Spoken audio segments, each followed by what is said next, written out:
Olá, bem-vindos ao quadro. Hoje nós vamos falar sobre corrente elétrica.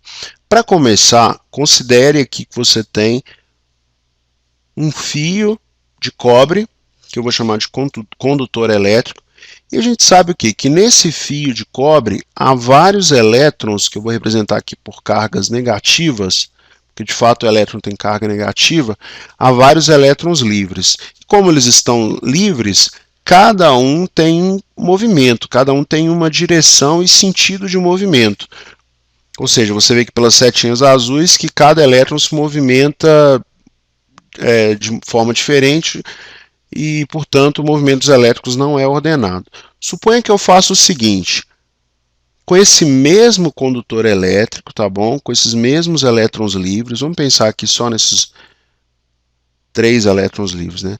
Que eu conecte esse fio, esse condutor elétrico, a uma bateria. Conectar esse condutor elétrico a uma bateria. Esse polo aqui da esquerda é o polo positivo, o polo da direita é o polo negativo.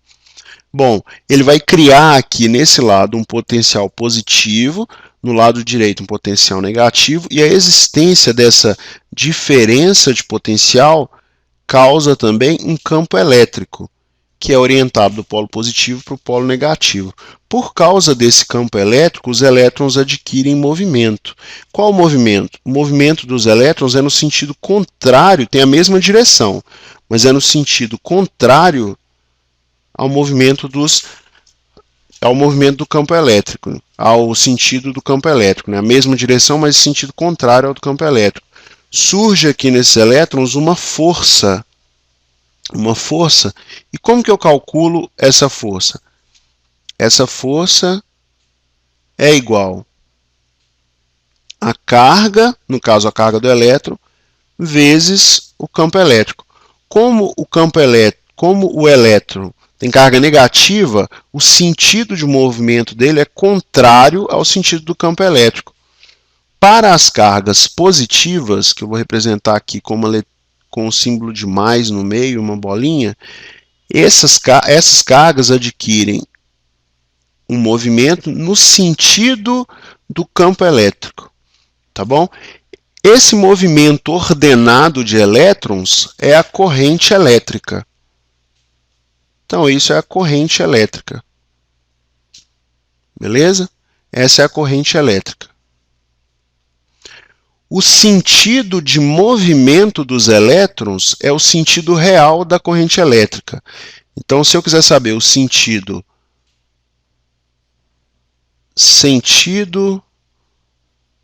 da corrente elétrica, o sentido da corrente elétrica é igual ao sentido do movimento dos elétrons. Mas existe também o sentido convencional da corrente. Sentido. Vou escrever aqui de verde para ficar coincidindo lá com o nosso desenho. O sentido convencional da corrente é o sentido do campo elétrico. Tá bom? Então, o sentido real da corrente, o sentido real da corrente é o sentido do movimento dos elétrons. O sentido convencional da corrente, que é um sentido que os físicos adotaram, é o sentido do campo elétrico. Ou você pode associar também ao movimento das cargas positivas. O que isso significa na prática? Olha aqui, pega esse mesmo condutor, liga nesse condutor uma bateria, que eu vou representar assim, ó, o polo positivo e o polo negativo. Aqui você tem o polo positivo e o negativo. Os elétrons se movem para a direita, para a esquerda, então o sentido da corrente elétrica é esse, então, sentido real da corrente. Agora, quando você pensa no sentido convencional, que é o sentido que a gente vai usar para a resolução de todos os nossos exercícios aqui, é o sentido das cargas positivas, né? é o sentido das cargas positivas. As cargas positivas vêm para cá, então é o sentido convencional. Tá bom? Nas próximas aulas a gente vai aprender a calcular o valor dessa corrente elétrica. Um grande abraço e até a próxima.